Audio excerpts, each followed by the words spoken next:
on, and the fact that they had a homeless man who was on the run, and the one of the children in there brings him in to save him, only to realize that he was basically in a sort of fox hunting deal, because there's a bunch of students slash scholars slash rich kids, I guess, who basically they wanted to kill this guy. And, right there off the bat, there's a plot hole there. It's like, there are other people that you can kill. What makes this one different? They made it seem like, he was just their designated person. And the lead scholar, whatever he was, just did such a amazing role of just making it seem like, that, hey, he's part of our property. You have our property, so we can do this one of two ways. We can either, A, let you bring him out and let us have our way with him, or B, we can just tear the wall. We can tear your walls down, come in, not only get him, but also get your whole entire family. And he does it with a smile on his face, and that's one of those things where it's like, oh my God, this guy's a psychopath. He's crazy. It's brilliant. It's brilliantly done. And his comrades just stole everything. Oh my gosh, they just made it even more creepy, because there was girls in white dresses, and they had all these geisha masks. It just was, oh man, it's so well done. The only complaint I had about this was the neighbors. They basically come to the rescue of the family, only to turn on them because they felt like they got wrongfully screwed somehow, because they set up their alarm systems, and then they feel like they got screwed money-wise or something. I don't know. It just felt weird, and it felt like it didn't make sense. And at the end of the movie, the neighbors are basically held as hostages, and the mom is just saying, no more violence, no more violence. One of the neighbors tries to grab a gun, and she basically gets a gun to the nose.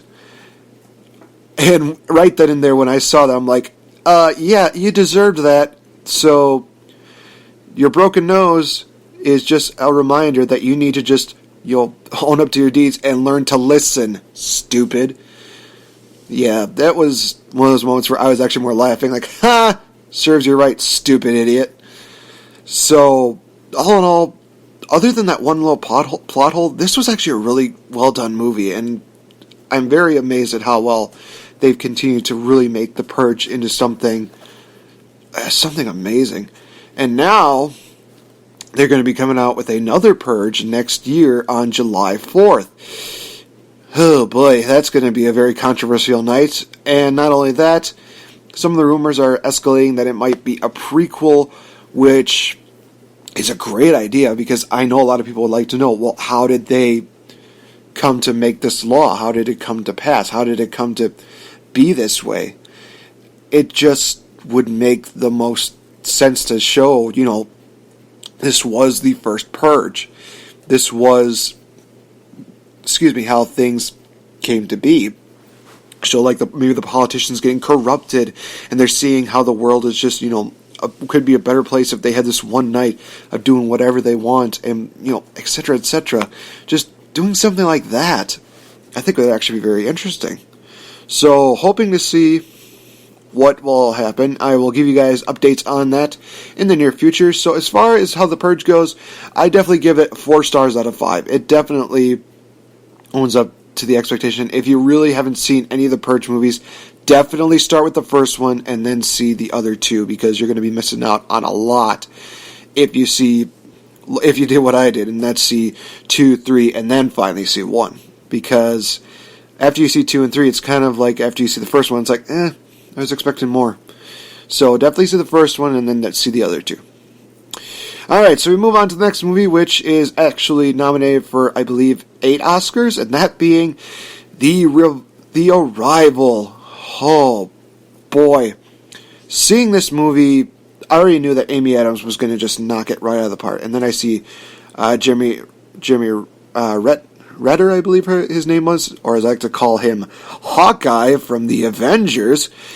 Definitely was not expecting him to have this kind of a serious role, but he did an amazing job.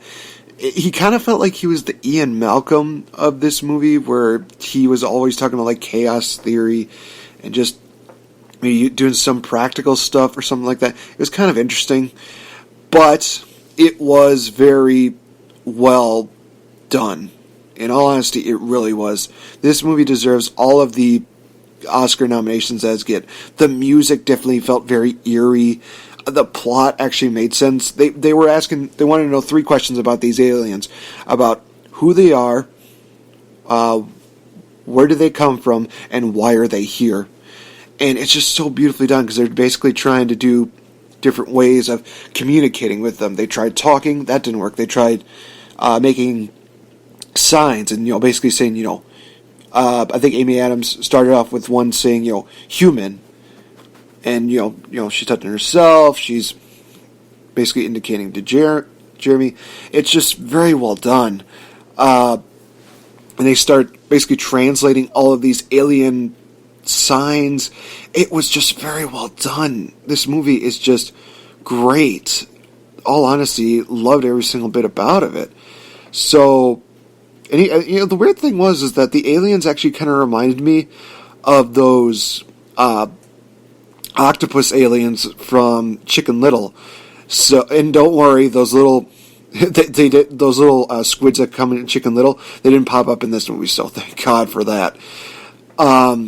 But yeah, these aliens were very well done. They weren't like scary. They weren't menacing. They were just kind of like they were kind of like, I guess you could say, regular octopuses. So you didn't know if they were going to hurt you. You didn't know if they were going to be friends with you. You didn't really know. So it was kind of one of those things where it's like, okay, this is kind of interesting, seeing what could happen. So, all honesty, definitely it's definitely one of those higher up ranking movies. I think that if Emma Stone has any kind of competition, I think that Amy Adams is definitely in the runnings as maybe a tie with Emma Stone. One of them is going to come out on top this Sunday. I know that for sure. So final review on this is definitely a 4.5. This was a very, very well done movie. The plot made sense. The character development was good.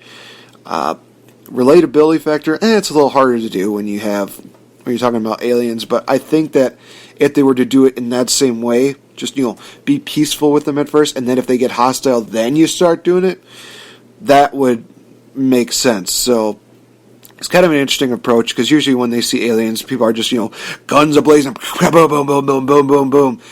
But this time around, it's like, let's be peaceful first off, and let's just see what happens. It's really cool. I actually really enjoyed it. Alright, so we go into the final movie, which I think is the most watchable movie, and one that I've really come to really enjoy. It's been 2 years in the makings. I am very surprised that I have not seen this movie until recently. That being the Disney movie Inside Out. Whoo, doggy, was this a very, very well done movie.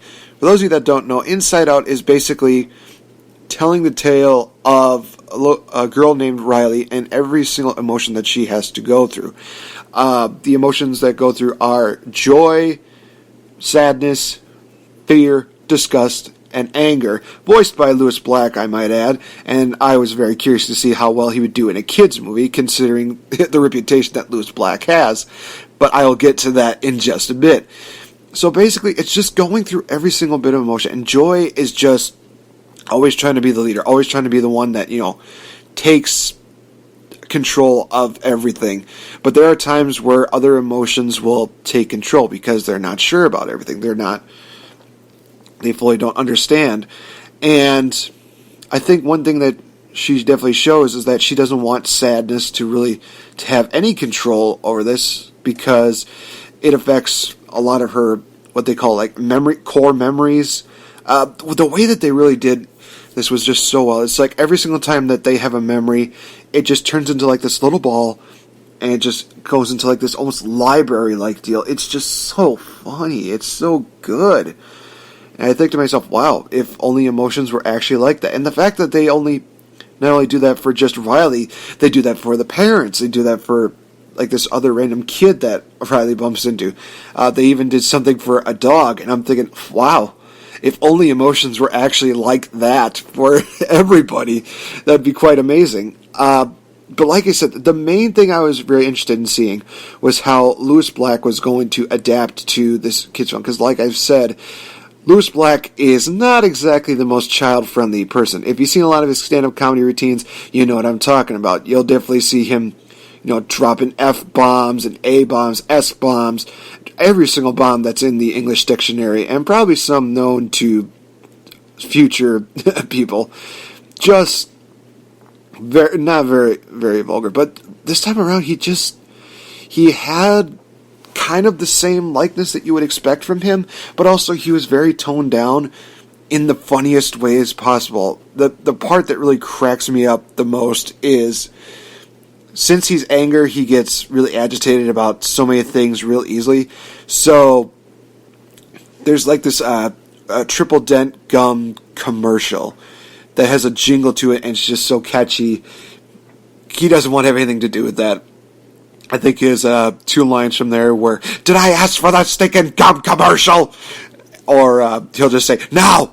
It's just so funny. I literally just bawled, crying of laughter just hearing that, because that's just classic Lewis Black. He gets mad at like the simplest things. He'll just, go about his day. He'll be happy, and then out of nowhere, he'll just be crabby and just go crazy and just start cussing and swearing. It's almost like a grandfather effect, where he'll be calm, he'll be collective, but if something doesn't go right, he'll just go crazy. He'll go crazy.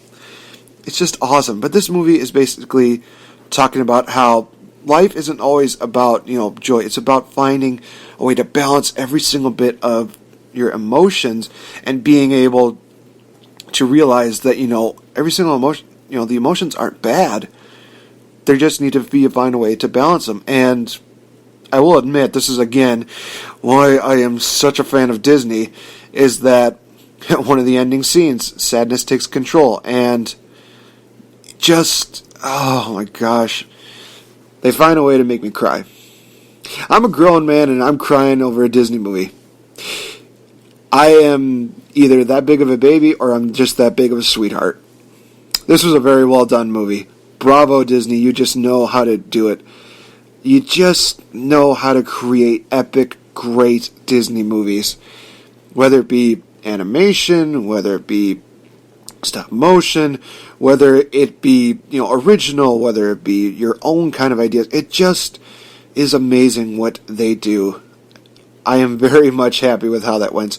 So, you kind of guessed it. Inside Out, 5 out of 5 stars. The best movie on this list.